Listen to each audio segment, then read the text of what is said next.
All right, guys, what's going on? Welcome back to Chris's Sports Corner. Real quick, man, hope everybody's having a great Friday. Got the old man moves on you.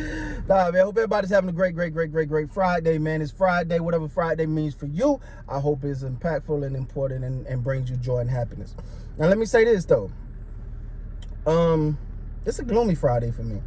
It's raining. I actually had to come outside in the rain to clean some blinds because I'm trying, like y'all know, trying to get this property rented out.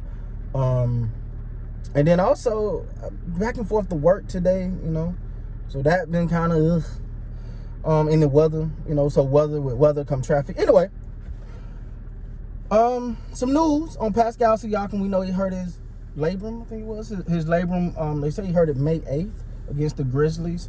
And he ended up having surgery, and he's going to miss 5 months, so he's definitely going to miss the start of the season.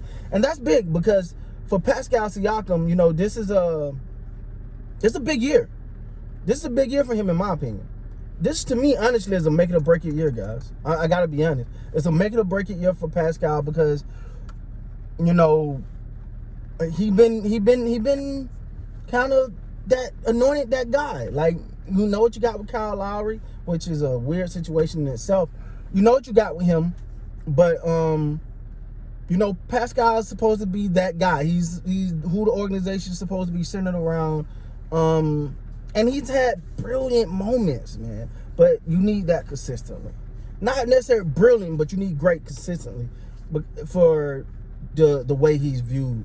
I think the organization love him. I think Masai Ujiri love him. But at the same time, it got to be productive. Real quick, speaking of Masai Ujiri, just like you guys, I'm waiting to hear something too. I'm waiting to hear that they got this thing done or whatever's going to happen. I'm going to talk about it here. But, I'm first of all, I want him to stay. There's no doubt about that. I want him to stay. But, a lot is riding on this season for Pascal. So for him to come into it, after surgery or whatever, and granted, I get it. You got to take care of yourself.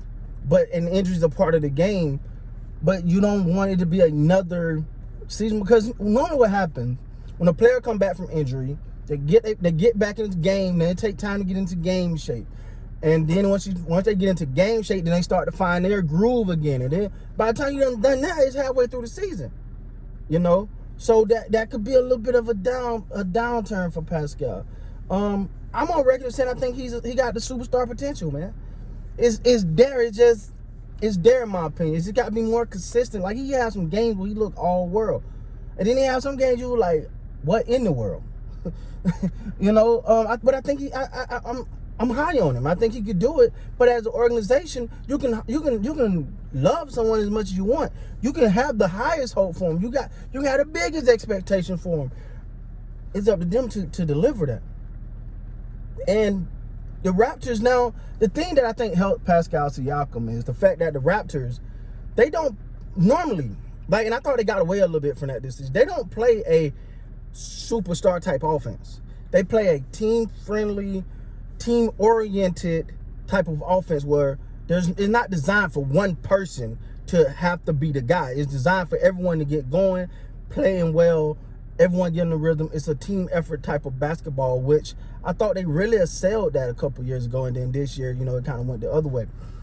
But so I think that in itself kind of helps Siakam, because it take the pressure off for him to quote unquote be the guy. And since we're talking about things that can help Pascal Siakam and the Raptors in general, what about being home? What about being home? Now, seeing something, listen, I'm not familiar with if they're working on the arena or is there something going on, but I read a headline that said, due to this NBA season starting in however months, it should give the Raptors and the arena personnel time to open the arena back up. And I'm like, was they working on it? Was some construction or something going on? Because I was under the impression, I'm wrong. I'm obviously, I'm not in Toronto. I'm not from Toronto, so I don't know. But I was just under the impression, just like any other arena, they just closed the doors because of everything that was going on. But so I was thinking it was just an open back up. I don't know. If I'm wrong, let me know I'm wrong. Help me out here, because I don't know. But when I seen that headline, it threw me off for a bit, because I was like, that don't make sense. But anyway, so the Raptors got a big offseason, man. This is probably the biggest offseason for them in a long time. You got to, the first domino has fell with Pascal Siakim getting a surgery to miss 5 months. So that means at the start of the season, he won't be there. Now we got to see who will be there. And like I always say, the next man up is sort of like this saying all the time, but at the same time, it's real. It's something that it has to be personified. And the thing about injury is, when you're injured and someone else come in and they blow the waters off,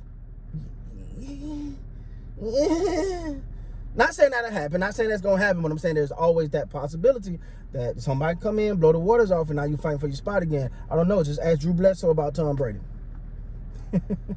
So, but I think, I think it's a make it or break it year for Pascal. And I'll probably talk on that more later, but I do think it's a make it or break it year for Pascal Siakam. I mean, he gotta show something this year. He got to take that next step, But also, I think as a whole, this will make it or break it all season for the franchise, because a lot is riding on Masai Ujiri's decision. He came out and said it, and was very clear about the fact that it's about winning championships, not winning one, winning championship. Him and the ownership group, or whoever, whoever makes the decisions for the for the Raptors, about them being on the same page, not being happy with just that one championship. He wants multiple championships. If you ask me, my opinion, I would say he's going to stay. That's just my opinion. I think it means so much for him. I think the organization means a lot to him. He means a lot to that organization. The fan base love him. I think it does a lot for his legacy. But he also don't want just say, wow, that was a good legacy. He want championships with that legacy. So that's going to be something definitely close to watch for far as winning for the Raptors. Championship contention, solving that puzzle, man. You know what I'm saying? And getting free agents to come there and stay there. That's going to be interesting. But all in all, man, it's a big offseason for the Raptors, because you still got Kyle Lowry. Like, I thought that the way that thing ended was weird to me. They sat him down, rested him while trying to push for the play-in, and it just was weird to me. So we'll see how all that folds out. But it's a big offseason. But at the beginning of the season, there'll be no Pascal Siakam. So they're gonna have to navigate those waters and find a way to come out on top. With that being said, guys, please like, comment, subscribe to the channel. Until next time, you guys be good.